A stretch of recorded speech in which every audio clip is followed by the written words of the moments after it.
नमस्कार. आज आपण श्रीमद भगवद्गीता यातील अध्याय 4 ज्ञानकर्म संन्यास योग त्यातील श्लोक 18 बघणार आहोत.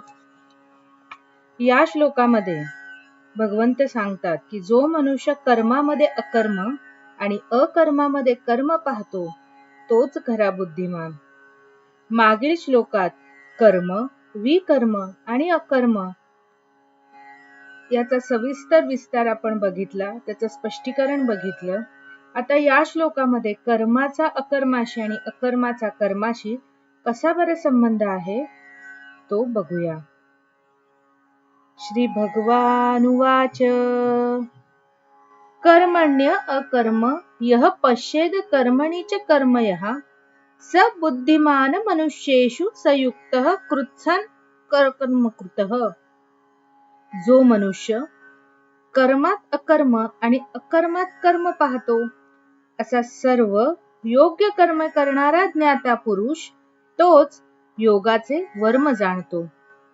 जो सर्व कर्मे साक्षीत्वाने करून त्यापासून वेगळा राहतो तोच ज्ञानी पुरुष सहजपणे कर्मातील अकर्मत्वही पाहू शकतो.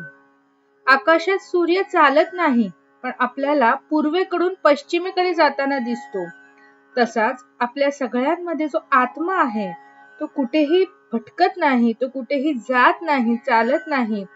पण आपण सगळ्या हालचालींचं, आपल्या सगळ्या जगण्याचं कारण, त्या सगळ्याचा जो काही अधिष्ठान आहे त्या आत्म्यावरच असते. अशा पद्धतीने कर्म आणि अकर्म यांचा संबंध आहे. आता यामध्येच अधिक बारकाईने रोजच्या व्यवहारिक जीवनातलं एखादं उदाहरण बघूया. आता उदाहरणच घ्यायचं तर असं बघूया की पंखा असतो आपल्या सगळ्यांकडे.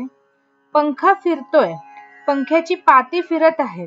आपल्याला दिसतंय की पंख्याच्या पातीचं काम चालू आहे, पण पंख्याचा जो मधला भाग आहे, जो ऍक्स आहे तो हलत नाही. म्हणजेच काय की तो स्थिर आहे, पण तो यंत्र फिरत आहे पण त्यातला जो मध्य भाग आहे तो हलत नाही. म्हणजेच अजून एक उदाहरण बघूया की आपली आई असते, ती आपल्या घरची सर्व कामे करते, आपल्याला खाऊ घालते, स्वयंपाक करते. ती शरीराने सतत कर्म करत राहते, पण तिथे करताना मला याचा पगार मिळेल, माझं हे नाव होईल, माझे नाव काढतील, असे काही अपेक्षा किंवा फळ मनात धरून ती करते का? नाही बरं. ती आपल्यावरच्या प्रेमापोटी आणि कर्तव्य म्हणून करत असते. यातून तिला काही मोबदला नको असतो. तर याच पद्धतीने शरीराने ती प्रचंड कामात आहे, म्हणजे तेच आहे कर्म. पण त्या मनाने ती फळाच्या अपेक्षेपासून मुक्त आहे, म्हणून तिचं मन शांत आहे. म्हणजेच ते झालं अकर्म. यालाच म्हणतात कर्मातलं अकर्म. याच पद्धतीने आपण देखील जरी वेगळी वेगळी कर्म करत असलो, अभ्यास करत असलो, नोकरीमध्ये काम करत असलो, अजून एखादं सामाजिक कार्य करत असलो, दिसताना वरवर दिसताना आपण प्रचंड कामात आहे, पण आपल्याला या सगळ्या कार्याच्या फळाच्या अपेक्षेपासून मुक्त व्हायचं आहे. ते आपल्या वाट्याला आलेलं आहे, ते आपल्याला नेमून दिलेलं आहे, ते आपलं विहित कर्म आहे, म्हणून चोख बजावायचं आहे. त्या कार्याचा अहंकार आपल्यामध्ये असता कामा नये. म्हणजेच कर्मातला अकर्म हा साधला जाईल.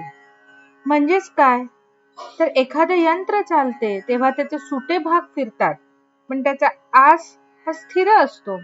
तसंच आपल्या आयुष्यातही कामाची गर्दी बाहेर असू द्या, पण तुमच्या मनाचा आस भगवंताच्या स्मरणात स्थिर ठेवा. हेच या श्लोकाचे खरे सार आहे. तर अशा पद्धतीने आपण श्लोक 16, श्लोक 17 आणि श्लोक 18 यामध्ये कर्माचे प्रकार, कर्म, अकर्म, विकर्म या सगळ्याबद्दल माहिती घेतली.